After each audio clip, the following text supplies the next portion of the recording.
First of all, it's so good to see everyone here. I know it's end of the semester, a million things going around, but to see such a good turnout, no, it's so wonderful to see.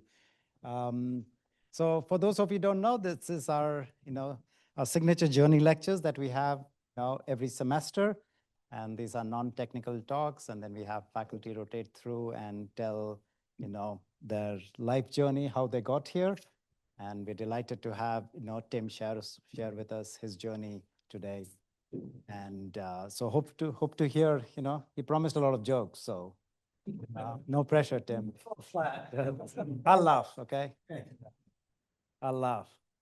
So without much ado, I'll actually hand it over, as is the tradition. We usually have one of the students. So we have Professor Jian Kang here, who's also a Tim's student, to introduce him formally. And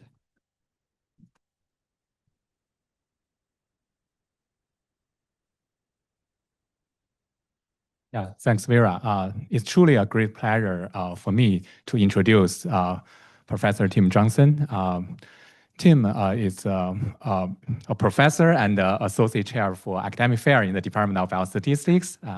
And his research interest spans like statistical analysis of biomedical data and Bayesian modeling, Markov chain Monte Carlo method, and he with application in medical imaging, radiology, cancer.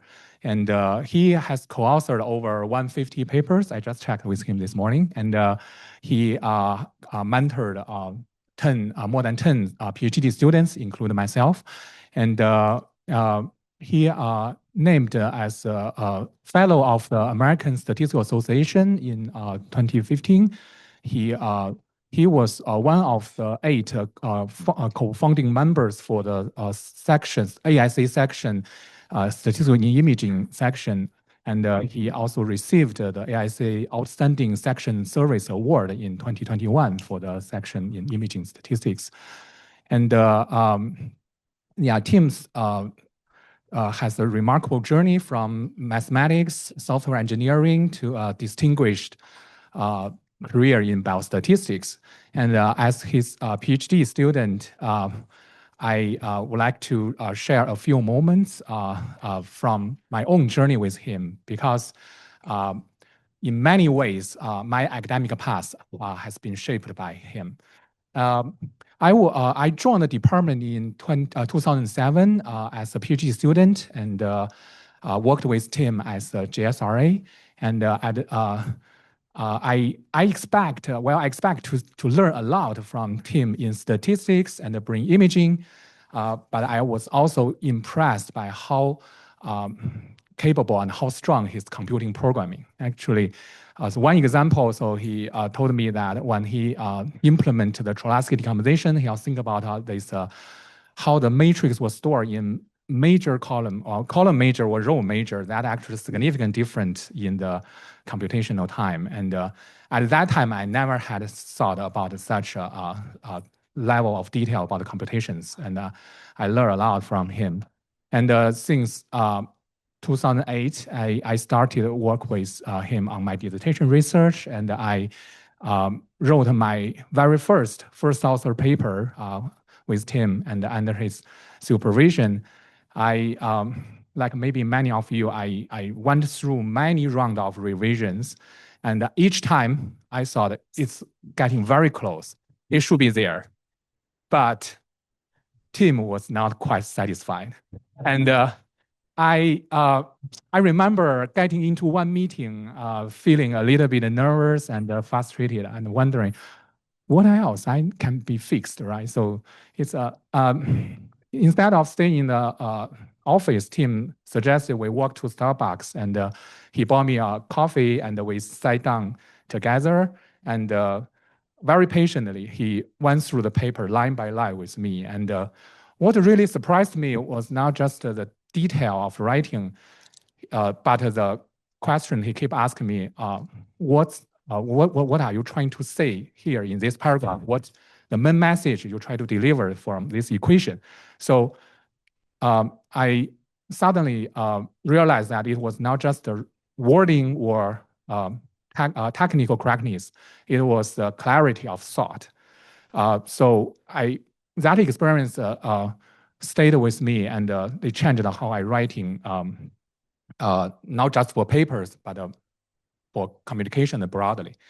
And I also remember in 2009, I was selected as a highlight student paper presentation in MS ISS event. That would be the second or first event, and I was going to present right before Afrin. So I was extremely nervous at that time. I cannot do very good at public speaking, and Tim actually very kind of him to provide the kind of rehearsal, multiple times rehearsal with me, and gradually build up my confidence. He actually refined this, every single slide in my presentation. Now that was very helpful, and at that time, it feel like a lot of effort you put on just one talk, but looking back, it actually that was the training of how I present as a researcher. And another major influence team on me is change how I think about statistics. Before I came to Michigan, as a student, I was pretty much frequently thinking. And after working with Tim many years, I built up my Bayesian thinking, and pretty much I think about now this focus on modeling of generating data, process, quantify uncertainty, and learn the useful knowledge from data in a coherent and a cumulative way. So that shift stayed with me throughout entire my career.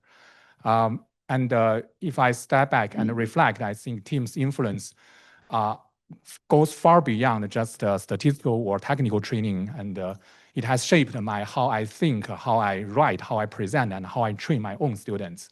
Thank you, Tim.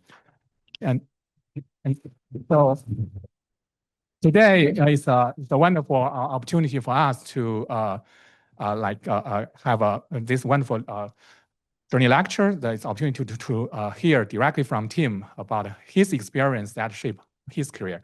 Please join me in welcome Tim. Thank you.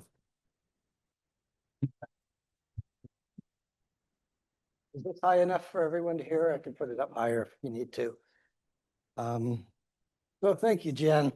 I don't remember many of those stories. I'm getting too old.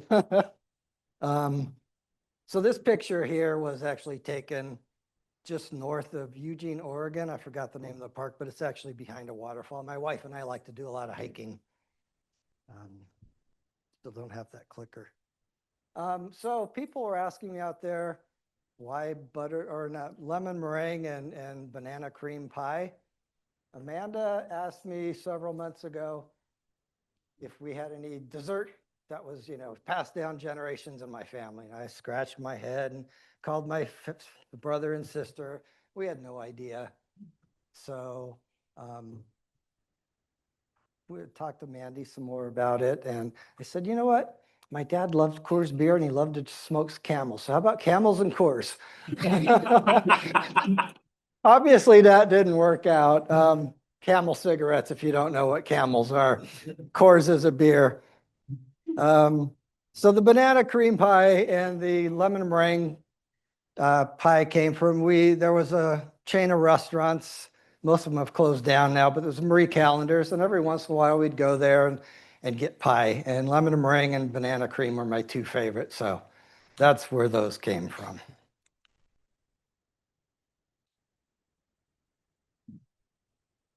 Oh, you said it's the tab. I have to use the mouse. Okay. So when I started writing this, I was listening to some music and the Talking Heads came on my Spotify, and they have a song called Once in a Lifetime. And one of the lyrics is, and you may ask yourself, well, how did I get here? And this is my story of how I got approximately here. I hope I'm not over here yet. No cane for me quite yet. So just a little bit of historic background. My family, I think of my great-grandparents immigrated here on my dad's side from Scandinavia. And they ended up, I didn't know this until about 5 years ago, They ended up in the Upper Peninsula of Michigan. I don't know if they did copper mining there, but there were a lot of copper mines back then in that part of Michigan. My maternal side, they moved to western Minnesota in a city called Fergus Falls. And then subsequently, at some time, my father's family moved to Minnesota as well. But I didn't know they lived in Michigan, so I guess I made full circle back here. So this is my parents. This is the only picture. Well, I have a few pictures of them, but this is their wedding picture. My dad's name was Leon. My mom is Donna. They got married in 1954 in Las Vegas. I think they met roller skating. I don't know much about their lives growing up because they didn't talk about themselves very much. And they got married in Las Vegas in 1954 and then moved to Riverside. And there's just a few icons of in Riverside. The Mission Inn is a famous hotel, Mount Rubidoux, and then the clock tower at UCR there where I went to school. And it wasn't always this pretty. This is like after a big St. Anna wind when all the smog gets blown back to LA. The Riverside's about 70 miles east of Los Angeles, if you don't know the geography. I have two siblings. My sister is 4.5 years younger than me, and my brother was an accident. He came 8 years after me. This is the last picture I could find of the three of us together. It was a long time ago. I was probably 18 or 19. And then my sister and her husband are on the right, and that's my brother, and I have no idea who she is. We don't keep in touch very much. He got divorced about 15 years ago. I assume it's his girlfriend. And then there's me. This is my baby birth picture. If you notice my left eye here, it's kind of shut and gooey and swollen. I was a difficult birth, so the obstetrician had to go in with, I don't know if they do it anymore, but used forceps, grab your head, pull you out. Well, they got my eye. So that's why it's kind of swollen there. At least that's the story I was told. I don't remember that. So I'm just going to show some pictures of my early years when I was 1 month old. That's me and my sister at 4 months and at 8 months. I always had this open mouth smile on my face. Nothing really, don't remember any of those years. My first birthday, my first kiss, the neighbor girl lived across the street. She was a little bit younger than me. I don't look too happy there. I don't think I was very pleased about that, not enjoying it. When I found this picture of my parents, sister, and me, I didn't know where it was. And so I started looking at the background. I just thought, that doesn't look like Riverside at all. We don't have siding. And I looked at the bush and said, hydrangeas don't grow in Riverside. So I think this was in Fergus Falls, Minnesota. And then me and my sister, and I don't know what I'm doing here, but looked like I'm Sonny Liston or something in a box of Muhammad Ali there.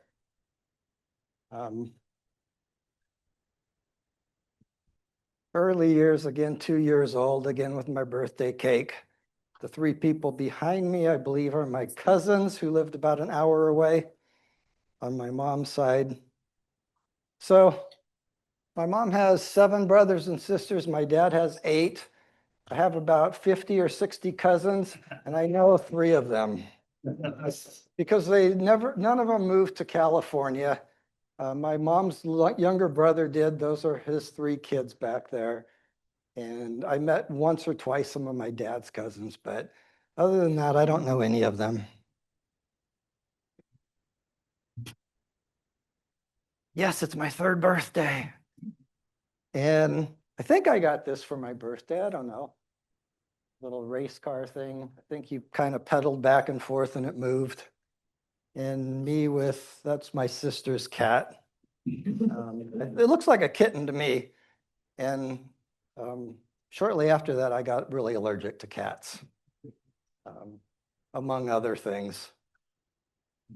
4 years old, my Elvis impression. Thank you very much. And I think Pee Wee Herman stole my look. I don't know if you guys remember Pee Wee Herman from the probably 80s or 90s. Bow tie, shaved head, suit. And then this was taken at the San Diego Zoo. It looks like I have cowboy boots and a hat on. And that is a giant desert tortoise.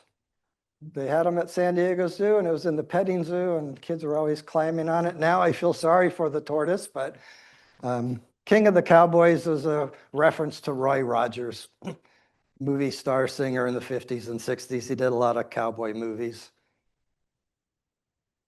I realized when I did a lot of these that a lot of people are a lot younger than me and don't get these references. So Mike and Rod, well, Rod, you were brought up in the UK. You probably don't know these references either. Mike, you should.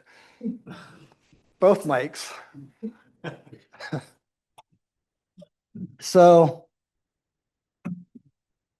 in order to really know about me, there are a couple things that in my childhood, I was very sick when I was a kid. I had really bad asthma.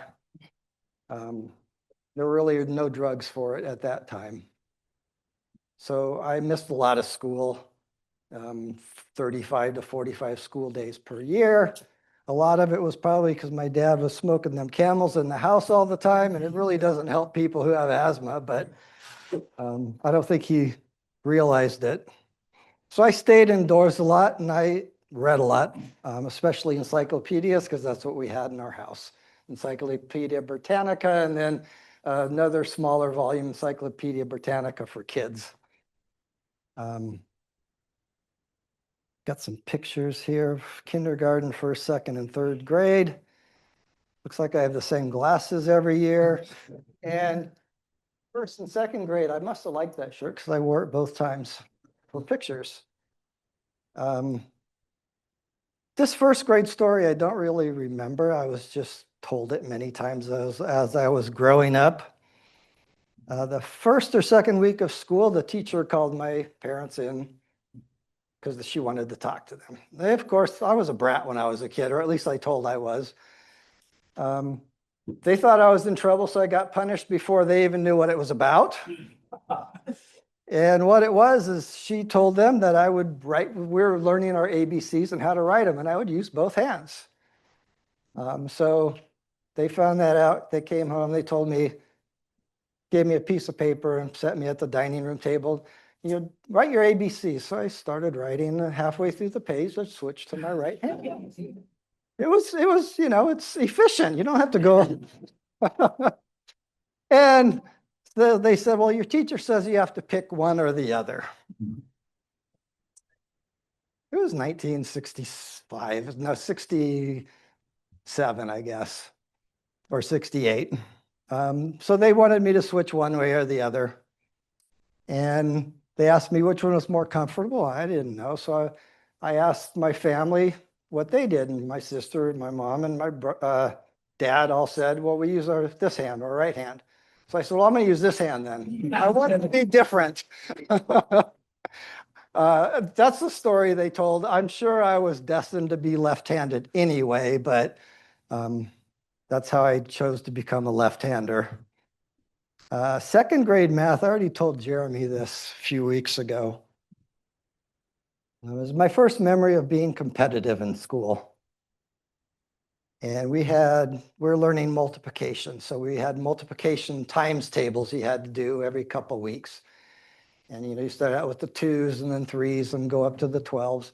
And you don't get to go on until you pass. And I was competitive with about 3 or 4 other students, see how fast we could get them done. And about 5 years ago, my kids were home over Christmas break and they wanted to know about our childhood. And so I was relaying this story and I go, oh, great. I said, I was competitive. I always finished first. I was really good at math. And I went and got my second grade report card, C- in math. True story. So fond memories, but memories are imperfect. I guess I conflated fast with accurate. I did get through the 12s, but I didn't realize I did so bad in second grade math. This is my mom's parents, my maternal grandparents. If you look at my posture, I looked like I was kind of tense there because they scared the Jesus out of me. She was really stern. He got drunk all the time and was loud and mean. At least that's how I remember them. I only met them this one time. I was probably in second or third grade right after my brother was born. So that's the only, and I don't have any pictures of my paternal grandparents. So fourth, fifth, sixth grade, note the sixth grade shirt because I wore it again in seventh grade picture. The glasses changed a little bit, but fourth looks like the same as before. So sick all the time. And then after my younger brother was born, 8 years after me, well, before he was born, and I was told I was going to have a little brother or sister, I got really upset, as most kids do. So you saw, I think we went to the zoo as well when my mom was pregnant, and they had a two-headed snake. So I asked if we could have a two-headed snake instead of a brother or sister. They said no. So then I asked for a German Shepherd, and they said no. So I asked for a chimp, and I did get a chimp. No, that's just joking. So my sister was a perfectionist. She still is. Everything has to be just right. My brother is 8 years younger than me, and my mom doted over him. She was his favorite. Or, yeah, sorry. He was her favorite. So kind of felt invisible and kind of neglected, and it made me pretty defiant and independent. So I probably was a bratty kid because I just did what I wanted, and I did damned what my parents thought. So I got into all sorts of trouble. I loved to play with matches. The minute they'd go across the street, I'd get matchbooks from my dad, and I'd be lighting them and throwing them in the toilet so I didn't burn anything up. One time we went to a Mexican restaurant, and they had candles on the table. I wanted to see what happened, so I took my napkin, crumbled it up, threw it in there. Boy, did I get in trouble for that. I love to take TVs apart and the phones. I wanted to see how things worked. I always asked for, a physics kit or chemistry kit or something like that, but never got them. So I decided to take the TV apart on several occasions. Back then there were vacuum tubes. So I'd go to the back and I'd pull them out. I'd always put them back, but one time I heard my parents come, so I just put the back on and went to my room. Then I came out and then, Mom, can I watch TV? Yeah, so I turned on, Mom, TV's not working. Thought, okay, I'm free and clear. I didn't think that when the TV repairman came out, he would tell my parents that the vacuum tubes were just sitting on the, the bottom of the TV, not plugged in. So didn't think that through very carefully. Didn't like our neighbors behind us. So when my cousin came once, we decided to take, my dad was a contractor, so he had a lot of nails in his back of his truck. So we took some big 16-penny nails and wedged them between the driveway and the car and punctured all 4 of their tires. I got in trouble for that too. I played hooky from school a lot. Never running around town. It was, I knew that if I pretended I had asthma, I could stay home. So I would pretend I had asthma so I could stay home and watch a baseball playoff game or something like that. I always ventured from home on my bike quite a ways away without permission and with explicit instructions to stay in the neighborhood. So yeah, I was kind of a mischievous child, but it wasn't being mean. I just wanted to do what I wanted to do, and if I got in trouble, so be it. Junior high, the awkward years, still getting in trouble. I have 2 stories to tell. In 7th grade, I had a homeroom teacher, Mr. Mussoff, and he was very strict. And if a student came in late, he'd say, Mr. Smith, you're 3 minutes late. You owe me 3 minutes detention after school. So I don't remember when it was, but he came in late of 3 minutes. And so I said, Mr. Mussoff, you're 3 minutes late. You owe us 3 minutes detention. I got the reaction I wanted. Everyone laughed, but I didn't expect for him to say, great, you can come watch me serve it. So it backfired on me. I got in a few fights. And there was this one, when I was in 7th grade, there was one 8th grader who had a locker right next to me. And he was kind of a bully. He'd always come, and if I was there first, he'd slam my locker shut. And he had to get his stuff before I could get mine. And one day I had enough. So when he opened his locker, I slammed his hand in it, thinking I'm going to get in a fight. And oh, well, he didn't. He went and ran and told the principal. And of course, I'm the one who got in trouble. Always the second person, right? So my 6th grade shirt's still there in 7th grade. We didn't have a lot of money, so clothes and glasses lasted us several years. And then, of course, 7th to 8th grade, puberty starts hitting. You start getting a little darky. High school. I went to Ramona High School in Riverside. This is the entrance to the auditorium. 9th grade, starting to grow up. 11th, 12th. So I was still pretty much a B student in 9th and 10th grade. I did get A's in science and math because I liked them, but the rest of the courses I didn't care about. My parents just had high school educations. They didn't push us to do our homework. So I didn't study very hard. No, I have this at early 11th grade, but between 10th and 11th grade, I was working for my dad. It was the middle of summer. Riverside is almost in the desert, so it was about 105 degrees out. Really smoggy. About 2 o'clock, I was cleaning out ditches, footing ditches, so concrete can come and get poured for the footing. I'm just dirty and sweaty and can't breathe. I just stood up for a second, looked and thought, this isn't for me. I'm going to get an office job. Between that and then early 11th grade, a friend of mine asked if I was going to take the PSAT, pre-scholastic aptitude test. I was like, what's that? I'd never heard of it before. I said, oh, it's a test you take. It's kind of a practice exam for the SAT.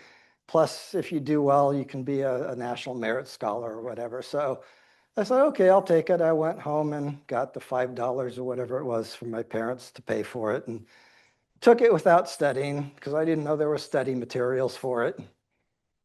And he also asked what I wanted to do with my life, so I started to take school more seriously. My high school was not very strong academically. We only had one advanced placement course, and that was English. There was no way I was going to take that because I got C's in English. And math, I finished math in 11th grade. It was only taught through trig and algebra. So we didn't have any pre-calculus or calculus courses like most of the high schools here in Ann Arbor do now. And then in the middle of the 11th grade, I heard that the University of California at Riverside had this high school university program. So you apply to the university early, and if you get accepted, you can take courses at the university your senior year, and you get credit, university credit and high school credit for them. So I did that, and I took a pre-calculus course and a few other courses at UCR in my 12th grade. So we're growing up here. Then I went to UCR. I didn't apply anywhere else because we didn't have a lot of money. And my parents didn't think they could afford to send me somewhere where they had to do room and board and everything as well. So I started in 1980, about the time inflation peaked there. And look at those numbers, much higher than it was a few years ago. Almost 15% in the middle of 1980 for a month or two. Driven by two things: poor monetary policy, and Iran had a revolution, so there was an oil shortage. Sound familiar? Parents couldn't afford my tuition. My dad's told me one day in the summer, I can't afford your tuition, so you'll just have to come work for me and take over my company, because he was a general contractor. And I didn't realize at the time that there was this high inflation, and if you're a contractor, nobody's building because mortgage rates were so high. I thought it was just he didn't want me to go to school and work for him. So I said, nope, I'm going to go to school. I'll find my own way to pay. So a combination of student loans and work study, I put myself through college. It was a lot cheaper then. I think the UC system was about, when I first started, it was just a couple $100 a year. So it was a lot less expensive. It went up a lot those 4 years and since then, but it was pretty inexpensive back then, so you could do it. So I have what I did work-wise. Audiovisual was the first and only job I ever applied for, and well, my first job I applied for and got. I did that for a quarter over the Christmas break. I went to a friend's house, and his dad was a botany professor, and the guy was still a senior in high school. He found out I was interested in science, so he said, "Do you want to work in my lab?" Okay, sure. So I got that job. Then he found out I wanted to do chemistry, so he had somebody in organic chemistry, a friend of his. He got me a job in that lab. Tutoring center, I got that job on my own. Grader for Calc 1 or 2, I got that through a professor I had. So most jobs I got were through contacts. So make contacts, go to conferences, meet people. You don't know when that contact and that friend might not come in handy. That sounds like you're using them, but you know, it can help. I haven't talked about my kids yet because I didn't have kids at this time. They both went here, and after they left, they were surprised how connected the University of Michigan is and how many opportunities it opened for them. So connections are important, and I have more connections coming up shortly. Major, didn't know what I wanted to do. So I started out pre-med, didn't like biology. Oh, geology sounds cool. I tried that. I tried chemistry, applied physics, applied math. I finally settled on math. And ironically, my least favorite course, probability and statistics. It was math stat, and I think I mentioned to Jeremy today, I took the whole year, never analyzed one data set. That's just the way it was then. My 20s. So talking heads again, quote, and you may say to yourself, my God, what have I done? And I went through my 20s saying this to myself. Not knowing what I wanted to do, like a lot of people in their 20s, just kind of figuring out who they are, what they want to do. So before I graduated my senior year, I applied for graduate programs in math and thought I was just going to go on to graduate school, but I kind of got burned out, so I decided to look for a job and got the first job I applied to after college as a software engineer in San Pedro. 3 months in, my God, what have I done? Applied to go back to school, that's fall. So I went back to UCR and got my master's in math. And I was also lucky enough to get a 50% fellowship and 50% teaching assistant. Did that in 1 year. After I started, it was a year between my bachelor's and master's.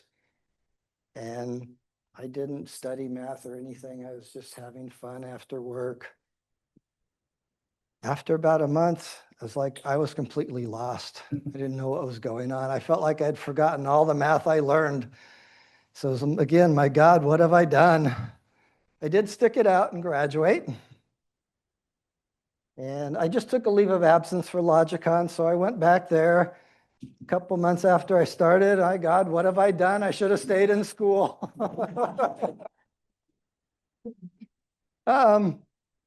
Moved 6 times in 5 years, just trying to, different roommates and whatever. Every year I contemplated returning to school. but I kept recalling how hard it was to go back the first time after a period off. But in the meantime, I did get married in April of 1991. That's my wife, Hong Yu. She goes by Helen. And we eloped in Las Vegas. Her family was all in China. They couldn't come. I was at a point in my life where I didn't want anything to do with my family. So I said, oh, they don't need to come. So we eloped. But my parents wanted to have a reception for us. So this is us cutting our cake in their backyard. And I went back to school that October in a UCLA biomedical physics program. I was kind of interested in imaging and looking at we didn't have websites back then, but looking at brochures and stuff, a lot of the people in the biomedical physics program said they were doing medical imaging. Oh, that sounds cool. So I went and got accepted, and everybody who gets in the program is funded for 2 years by a biomedical physics training grant. And again, my God, what have I done? In the 2 years I was in the program, 2.5 years, I had 4 different dissertation advisors because they all left.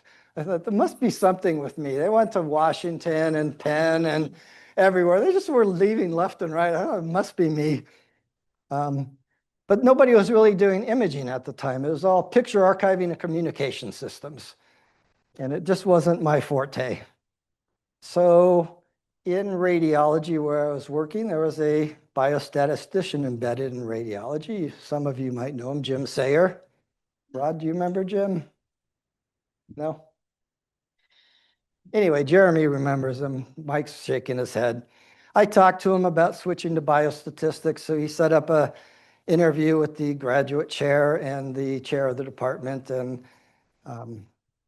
I got into the program and kept working in radiology for a year until Jeremy Taylor offered me a position on his AIDS training grant or program from 95 to 97.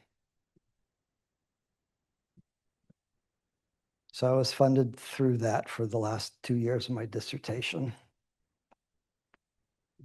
In between that time, we had our first child, Jennifer Lee Johnson. So my wife's maiden name was Lee, so we gave them, both my kids, Lee is their middle name. I think that was her high school picture. I have a more recent picture of her. So during this time, I wrote my first statistics paper. And this was work that I started as in a class that Kareem Herji was teaching. And he ended up being my dissertation advisor. So this is a comparison of some algorithms for exact analysis of unordered 2x-K contingency tables in 1996. I defended in 1997, and my dissertation was titled Exact Statistical Inference on Markov Chains. Jeremy was on my committee. So was somebody named Bob Elishoff, and that's important because when I was getting ready to defend, I was done in June, but I couldn't do my dissertation defense until September because somebody was in Australia on sabbatical. And we didn't have Zoom or anything like that, so it was unreasonable to ask Jeremy to come back just for a dissertation. So we just waited. But I did start work in June of that year. And a few months before that, I didn't know what I was going to do with my life. So, this is my first paper from my dissertation. So what to do? I thought, well, I like computing. I'm okay at statistics. Maybe I'll go work for SAS or another software company that does statistical software. But before I applied, Bob Elishoff approached me. He said, would you like a job as a senior statistician in biomath? So Bob also was the head statistician of the Johnson Comprehensive Cancer Center. And so I said, sure, I'll do it. Why not? Give me some more time to think about what I want to do with my life. So again, somebody I knew gave me a job, senior statistician. So I was pretty fortunate with this my whole life about jobs and getting jobs. June 1997, I started that. And then the next year, the department head asked me if I wanted to apply for an adjunct assistant professor position. So I did, interviewed for that. And in August of 1998, I became an adjunct assistant professor. And we had our second child, Jamie Lee Johnson, the little one, that's her high school picture. Then after I graduated, we moved about 25 miles north of UCLA to Santa Clarita Valley.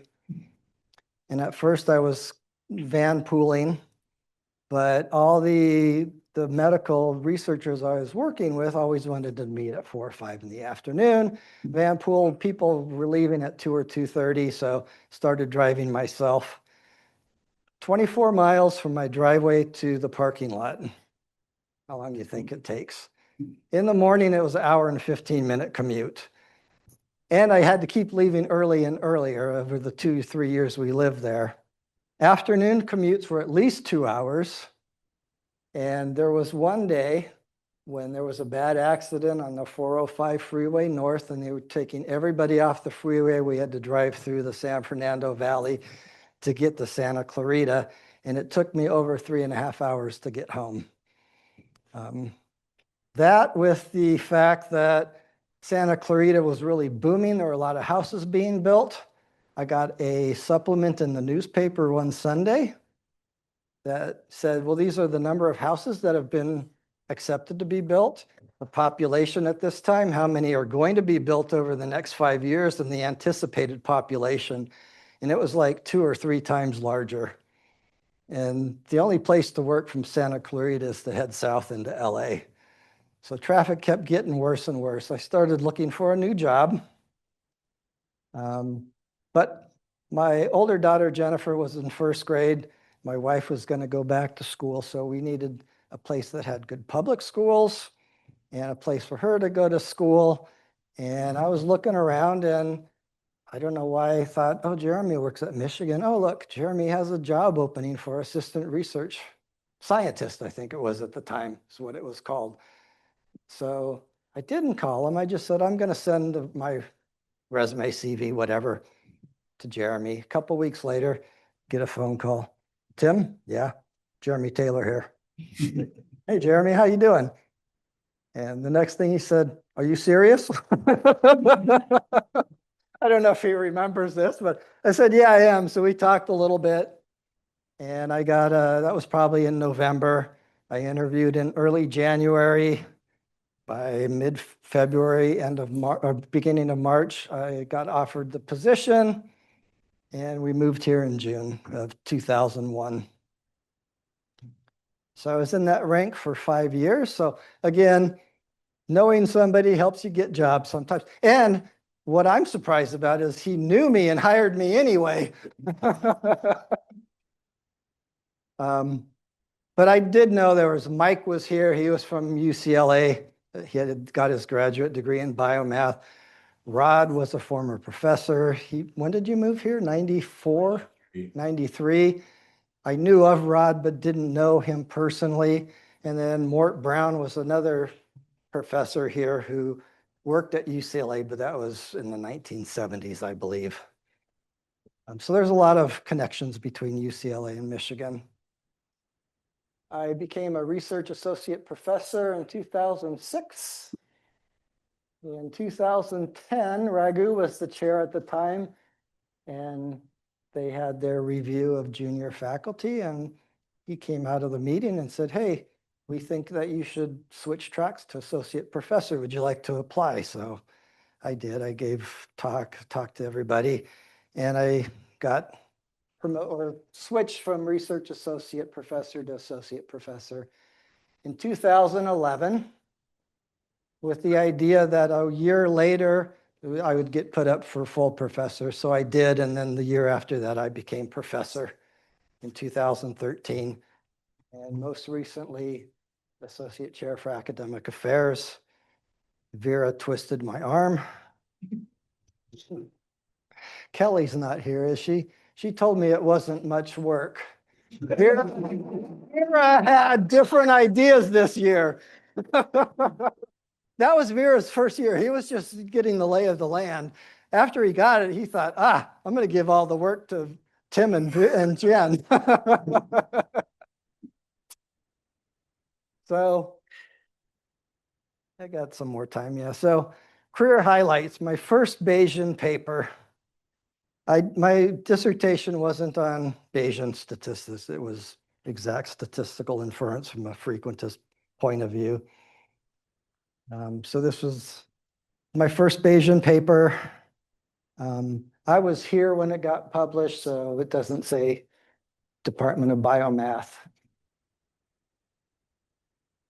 My first solo paper was the same year, doing some Bayesian deconvolution analysis of pulsatile hormone concentration profiles. So both of these were time series type data, but there was some structure behind them too. You just weren't looking for volatility in the time series or anything like that. So, and I have to give a shout out to FanBoo's postdoc advisor, Mark Souchard, because he was the one who told me before I wrote the first paper, hey, you should look into Bayesian methods and reversible jump MCMC. So the first paper had that in it.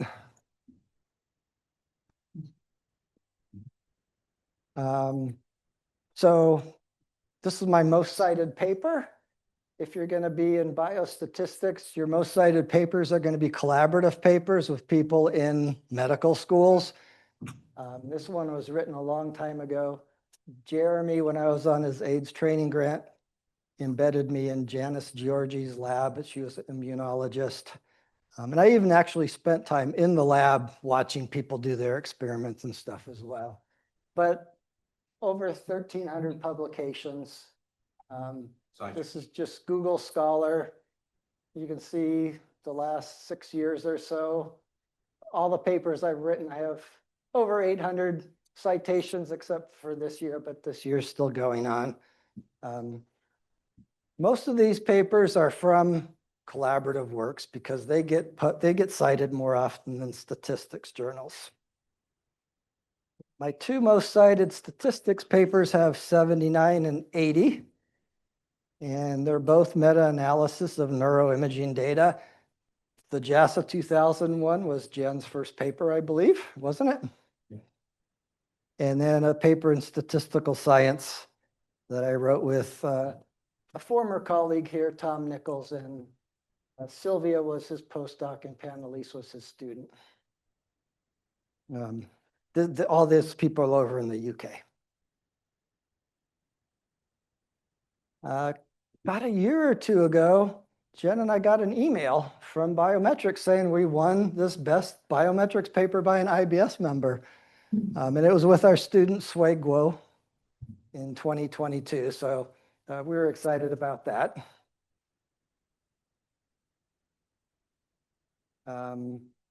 So 3 of my first 6 PhD students were awarded this competitive Rackham pre-doctoral fellowship.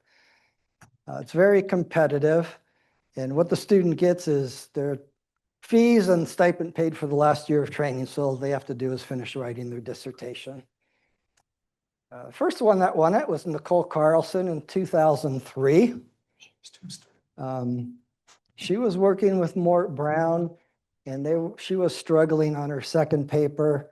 When I came, he said, well, I know Tim, he's doing this pulsatile hormone stuff. Maybe he has an idea for you. So I think I was here less than a month, and she comes to my office. I hadn't had a PhD student before, so it was really scary for somebody to ask you to advise them. But she did very well. She's now a full professor at the University of Colorado in biostatistics. I forgot the name of the medical school there, but it's in Denver. Huh? Anschutz. Then in 2007, Xiaoxi Zhang won the award, and she's now on the faculty at Memorial Sloan Kettering in New York. And then Jen won it in 2011. but that's no surprise. And in that time, Lei Shu, when we have students, we'll have them submit papers for student paper awards. And there's this Bayer Travel Award that's given out by the biometrics section in the joint statistical meetings. And she was the winner of the Bayer Travel Award. And as Jen mentioned, I was elected fellow in 2015 and then associate chair for academic affairs in 2025. See? Hmm? The same, see, that's a career highlight. It's a career highlight, but my arm's still sore.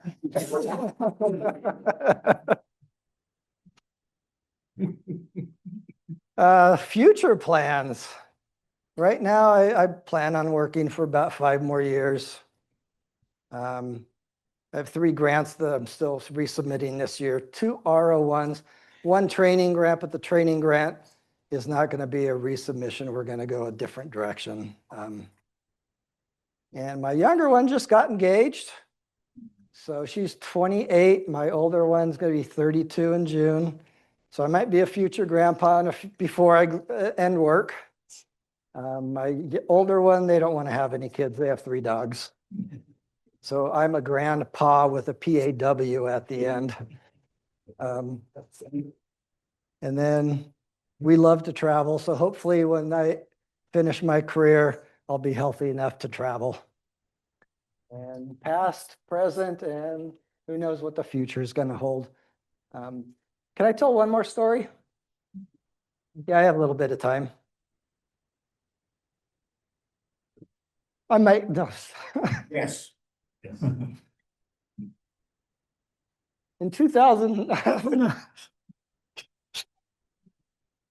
2019, I was diagnosed with stage 4 cancer. It was a pancreatic neuroendocrine tumor about this big. It had metastasized to my spleen and 2 liver metastases. And when I went to my oncologist, I knew him because we were on the cancer protocol review committee for several years. He walked in and said, I'm gonna be straightforward with you. It's stage 4 cancer. All I can do is palliative care. You have 2 or 3 years to live. And I refused. I said, I want surgery. He said, it won't help. You're still gonna die like 2 or 3 years, even with surgery. So I started chemo, and every month I went and saw him, and every month I had an MRI. Tumors were shrinking a little bit, and every month I'd go in and say, I want surgery. He'd say no. I want surgery. He'd say no. And finally, in June of that year, I was diagnosed in February. He said, we had ground rounds, and I talked about your case, and some crazy surgeon says he'll consult with you. So I consulted. He took me on September of that year, 2019. I had major surgery. They removed the tumor, half my pancreas, my spleen, gallbladder, 2 liver wedge resections, all in one surgery. And I'm still here.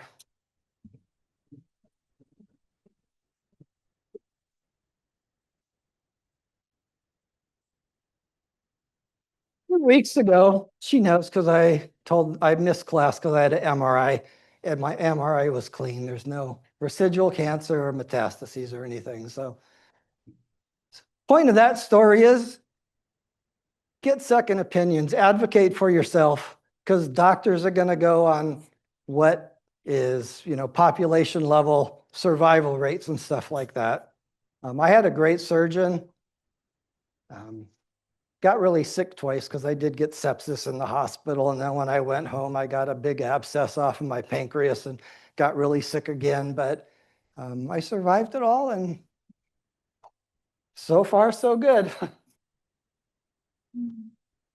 That was the last story I wanted to tell. I wasn't sure if I was going to tell it because I do know I get emotional. And this is my family taken that's the wrong date. That's 2025. 2025 up in the Old Mission Peninsula. And if you don't know, that's me in the sunglasses. And to quote Porky Pig from Looney Tunes, that's all, folks.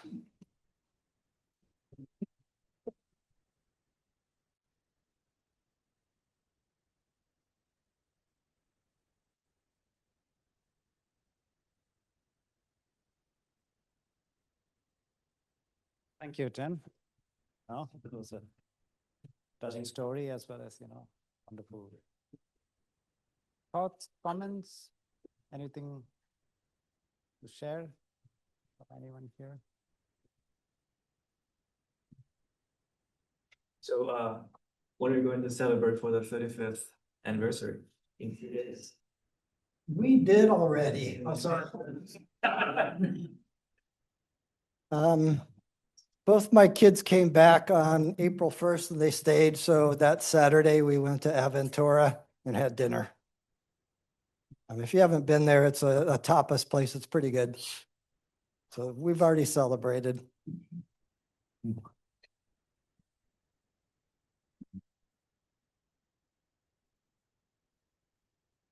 Notice that is 420.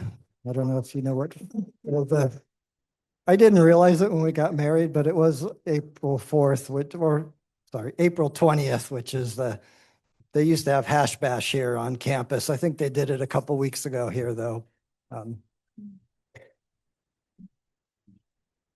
Neither of us smoke pot. Actually, after my surgery, I developed an autoimmune condition and I had very sore hips and back and shoulders. And this was during COVID, so they didn't diagnose me right away.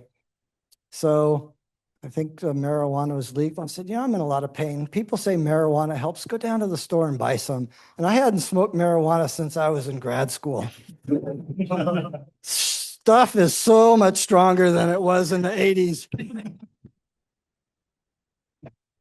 I started freaking out after I had some and I panicked. And actually, I went to wash my face in the sink.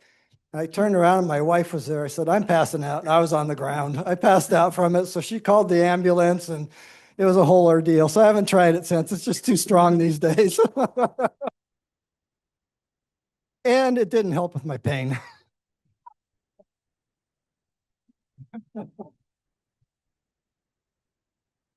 Share anything, Jeremy?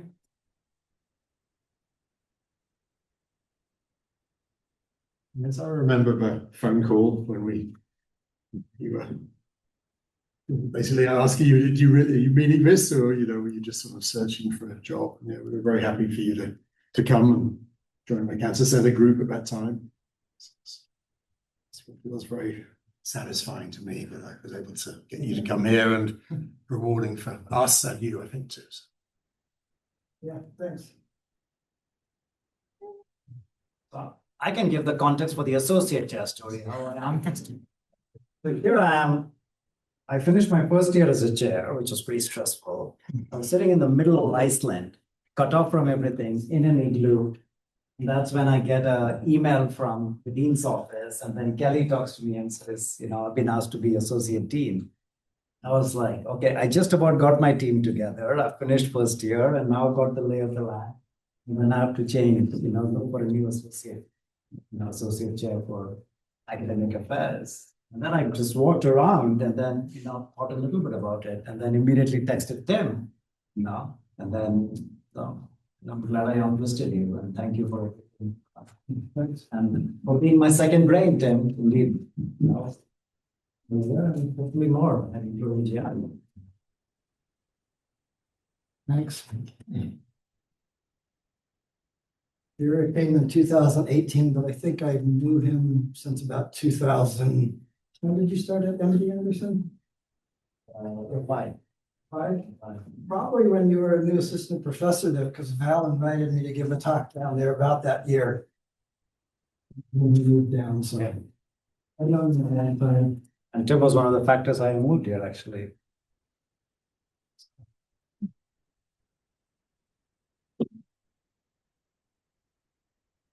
Yes, Sarah. Are either of your daughters in statistics? No. My older one got her degree in math here. And then she went and worked for Morningstar, not the food company, but the company that Morningstar, they rate different ETFs and brokerage accounts and things like that for a year. And then they got married and not right away. her fiance was in med school in Chicago, and they moved to Atlanta. He got a internship at Emory. And she did a 3-month boot camp computing stuff and worked for a startup firm. She hated her boss, so quit and then started another one. She's still working for that startup company. Makes more money than I do now. And my younger one started out in physics. She did get a minor in physics, but got her bachelor's in architecture. So she's in Brooklyn, and her fiance just started a small architecture firm. So she's doing that.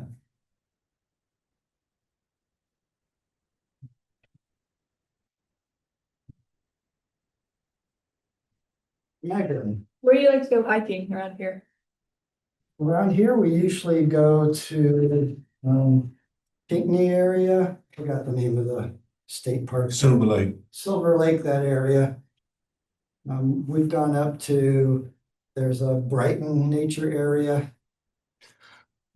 Sometimes we like to go to the West Coast. There's a Silver Lake sand dunes. It's really cool. If you haven't been there.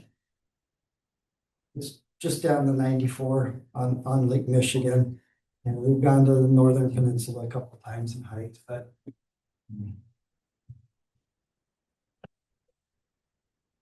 usually she goes to JSMs with me and we go hiking in those areas. So Seattle, we went to the mountain there, and in Portland, we went a few places. We went to Mount Hood in Portland, and then what's the name of the falls there? What's the Multnomah.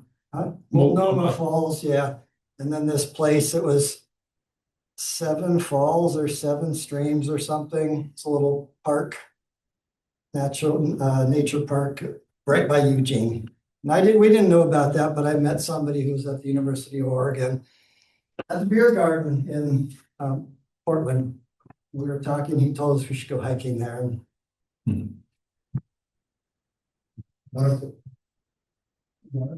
Hi, Jim. It's a pleasure to hear you talk about, your journey and to hear your dry wit. There are many people that ask about pathways, when they're starting out, and you've had one that's just kind of gone from point to point in iterating. And I'm wondering what advice you give to students when they're talking with you or to others. Advice About careers and how you know what you want to do.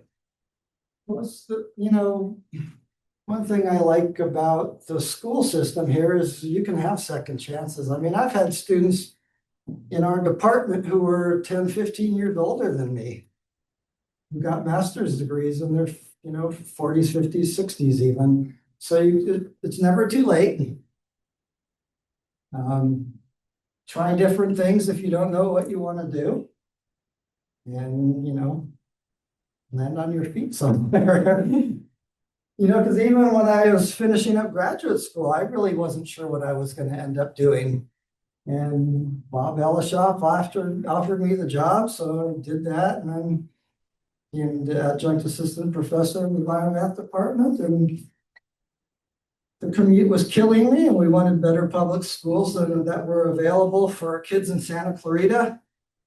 So looking around, it looked like Ann Arbor had great public schools. So I called up Jerry. I didn't call up Jerry. I sent him an email, or not an email. It was actually snail mail application, and I've been here 25 years now. I haven't thought about leaving either. Yeah, there was never a point when you came where you said, "What have I done?" And every March when it snows here. 25 years later, I don't mind January and February, but when it says the calendar says it's the first day of spring and it's not here. It's a weird April this year, but a few years ago, I remember middle of May having some snow flurries. So until the middle of May, it's not springtime here. And that gets long, that part. Because I was born and raised in Riverside where, you know, we'd get snowflakes every 4 or 5 years, but it wouldn't stick. It was always warm and dry. So there have been, my God, what have I done? But it's because of the weather. I mean, I've had, when I came here, Rod was the chair. He was very good to me. Then Jack came. Got along with him. Everything was good. Yeah, I never had any issues. Everyone seemed very collegial here. Good place. Amen. On that note, we'll keep that going. Okay.